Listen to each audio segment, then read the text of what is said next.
ଲକ୍ଷ୍ମୀପୁରରେ ସ୍ୱେଚ୍ଛାକୃତ ରକ୍ତଦାନ ଶିବିର ଅନୁଷ୍ଠିତ। କୋରାପୁଟ ଜିଲ୍ଲା ଲକ୍ଷ୍ମୀପୁର ବ୍ଲକ ସଦର ମହକୁମାର ନୂଆ ବସ୍ ଷ୍ଟାଣ୍ଡରେ ଥିବା ଦୁର୍ଗାପୂଜା ମଣ୍ଡପରେ ଏକ ସ୍ୱେଚ୍ଛାକୃତ ରକ୍ତଦାନ ଶିବିର ଅନୁଷ୍ଠିତ ହୋଇଯାଇଛି। ଆମ କୋରାପୁଟ ଚାରିଟେବଲ ଟ୍ରଷ୍ଟ, ଓଡ଼ିଶା ରକ୍ତଦାନ ମହାସଂଘ, ସମ୍ବାଦ ଓ ଆମ ଓଡ଼ିଶାର ମିଳିତ ସହଯୋଗରେ ଅନୁଷ୍ଠିତ ଏହି ସ୍ୱେଚ୍ଛାକୃତ ରକ୍ତଦାନ ଶିବିରକୁ ସ୍ଥାନୀୟ ଆଇଆଇସି ସୁଜ୍ଞାନୀ ସାହୁ ରିବନ କାଟି ଶୁଭାରମ୍ଭ କରିଥିଲେ। ଏହି ଶିବିରରେ ସମୁଦାୟ 32 ୟୁନିଟ୍ ରକ୍ତ ସଂଗ୍ରହ ହୋଇଥିଲା। ସ୍ଥାନୀୟ ଯୁବକ, କର୍ମଚାରୀ, ଡାକ୍ତରଙ୍କ ସମେତ ଓଏମସି କର୍ମଚାରୀ ଉପସ୍ଥିତ ରହି ସ୍ୱେଚ୍ଛାକୃତ ଭାବେ ରକ୍ତଦାନ କରିଥିଲେ।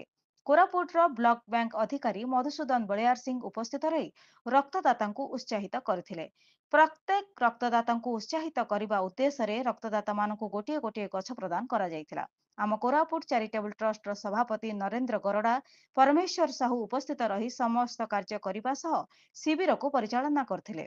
କୋରାପୁଟ ରକ୍ତ ଭଣ୍ଡାରର ଟେକ୍ନିସିଆନ ଦେବବ୍ରତ ଦାସ, କୈବଲ୍ୟ ଦାସ, ଅଜିତ କୁମାର ଗୌଡ଼, ରବୀନ୍ଦ୍ର ମିଶ୍ର ପ୍ରମୁଖ ଉପସ୍ଥିତ ରହି ରକ୍ତ ସଂଗ୍ରହ କରିଥିଲେ। ସ୍ୱେଚ୍ଛାସେବୀ ନରେନ୍ଦ୍ରଙ୍କ ପତ୍ନୀ ମିଲି ହାଲୱା, ଯୁବରାଜ ସାହୁ, ହର୍ଷିତା ସାହୁ ପ୍ରମୁଖ ଉପସ୍ଥିତ ରହି ରକ୍ତଦାତାଙ୍କୁ ଉତ୍ସାହିତ କରିବା ସହ ଆନୁଷଙ୍ଗିକ ବ୍ୟବସ୍ଥା କରିଥିଲେ। ଲକ୍ଷ୍ମୀପୁରରୁ ପରମେଶ୍ୱର ସାହୁଙ୍କ ରିପୋର୍ଟ, ଜନଶକ୍ତି ଟିଭି।